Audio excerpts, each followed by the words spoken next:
So இப்போது Tata steel masters வைகன்சியில் நடந்திருக்கு. அதில் வந்து ஃபர்ஸ்ட் வந்திருக்கேன். அண்ட் இது வந்து ஒரு ப்ரெஸ்டீஜியஸான ஈவெண்ட். கடைசி ஒரு 85+ இயர்ஸாக நடந்துகிட்ருக்கு. அண்ட் ஸோ இதில் வந்து நிறைய பாஸ்ட் கிரேட்ஸ், நிறைய பாஸ்ட் வேர்ல்ட் சாம்பியன்ஸ்லாம் ஆடிருக்காங்க. ஸோ அந்த டோர்னமெண்ட் வின் பண்ணது வந்து ரொம்ப பெருமையாக இருக்குது. அண்ட் எஸ்பெஷலி எனக்கு second half of the 2024 like என் கேம்ஸ் வந்து அவ்வளோ சரியான ஆடலை. ஸோ அதுலேருந்து வந்து இப்போது 2025 ஃபஸ்ட்டு டோர்னமெண்ட்லேயே ஃபஸ்ட்டு வந்து ரொம்ப சந்தோஷமாக இருக்குது. அண்ட் இந்த டோர்னமெண்ட்டுக்காக நானும் என் ட்ரெயினர் கிராண்ட் மாஸ்டர் ஆர்பி ரமேஷும் நிறைய ட்ரெயின் பண்ணியிருந்தோம். ஸோ ரொம்ப மோட்டிவேட்டடாக இருந்த டோர்னமெண்ட்டுக்கு அண்ட் வின் பண்ணது ரொம்ப சந்தோஷம்.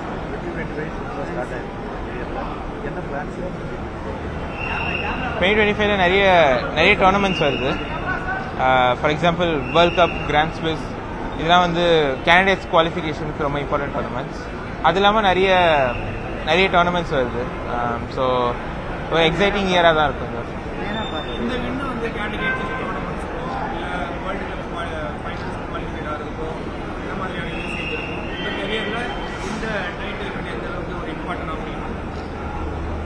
இந்த டைட்டில் வந்து கேண்டிடேட்ஸ் குவாலிஃபிகேஷன் பார்த்தீங்கன்னா இந்த ஃபிடே சர்க்கியூட்டுக்கு ஹெல்ப் ஆகும். பட் இப்போ தான் இந்த first month of the year. So இப்போவே அதை பற்றி ரொம்ப யோசிக்க முடியாது. பட் இந்த வின் வந்து ரொம்ப இம்பார்ட்டன்ட். ஏன்னா என்னோட கான்ஃபிடென்ஸ்க்கும் சரி, ஏன்னா எனக்கு like last few months like என் கேம்ஸில் நான் ரொம்ப ஹாப்பியாக இல்லை. ஸோ இந்த டோர்னமெண்ட் நான் ஆடின கேம்ஸில் எனக்கு ரொம்ப ஹாப்பியாக இருந்துச்சு. ஸோ ரொம்ப சாட்டிஸ்ஃபைடாக இருந்துச்சு. ஸோ ஐ திங்க் அதுதான் ரொம்ப இம்பார்ட்டன்ட்.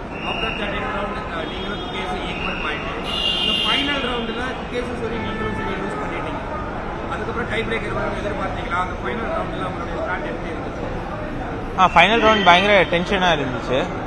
ஏன்னா நாங்கள் 2 பேருமே வந்து 2 ஸ்ட்ராங் பிளேயர்ஸோடு ஆடிட்டு இருந்தோம். அண்ட் நான் 2 பேருமே வந்து ஸ்டார்டிங்லேயே கொஞ்சம் ட்ரபிளில் மாட்டிக்கிறோம். அண்ட் ஆப்பனன்ஸ் லைக் 2 பேருமே வந்து சூப்பராக ஆடினாங்க.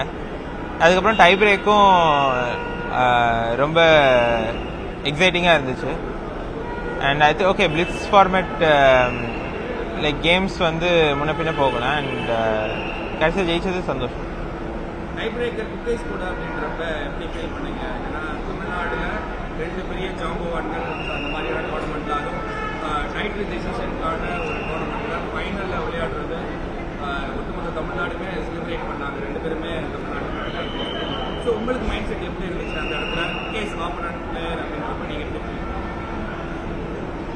லைக் ரொம்ப பெருமையான விஷயம். ஏன்னா நம்ம கடைசி ரவுண்ட்லேயே பார்த்தீங்கன்னா லைக் அந்த டோர்னமெண்ட்டில் ஜெயிக்கிறதுக்கு சான்சஸ் வந்து 2 இந்தியன் 2 தமிழ்நாட்டு பிளேயர்ஸ் தான் வாய்ப்பு இருந்துச்சு. So at the end of the day இந்த டைட்டில் வந்து நம்ம ஊருக்கு தான் வந்திருக்கோம். ஸோ அது ஒரு பெருமையான விஷயம். பட் லைக் கேமுக்கு முன்னாடி ரொம்ப அதை பற்றிலாம் யோசிச்சுட்டு இருக்க முடியாது. ஏன்னா நான் வந்து கிளாசிக்கல் கேமே 6.5 hours ஆடினேன். அண்ட் அதுக்கப்புறம் 1/2 hour தான் பிரேக் இருந்துச்சு, டை பிரேக்கு. ஸோ அதுக்கு நான் மென்டலாக ரெடி ஆகிறதுக்கே வந்து ப்ளஸ் ரெஸ்ட் வேறு கொஞ்சம் எடுக்க வேண்டியது இருந்துச்சு. ஸோ அதுக்கு ரெடி ஆகிறதுக்கே வந்து எல்லா டைமும் போயிடுச்சு. அண்ட் தென் டக்குன்னு உடனே பிளிட்ஸ் வந்து அடுத்தடுத்த கேம் டக்குன்னு வந்துட்டு இருந்துச்சு. ஸோ ரொம்ப எதை பற்றியுமே யோசிக்கிறதுக்கு டைம் இல்லை.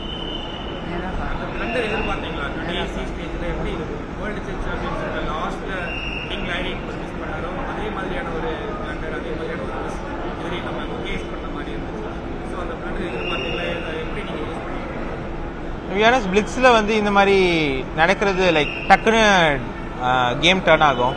லைக் ஃபர்ஸ்ட் பிளிட்ஸ் கேமில் கூட நான் வந்து கம்ப்ளீட் ஈக்குவல் பொசிஷன், நான் தான் ப்ரெஸ் பண்ணுற மாதிரி இருந்துச்சு. பட் டக்குன்னு 1 மூவ் என்டர் பண்ணிட்டேன் நான்.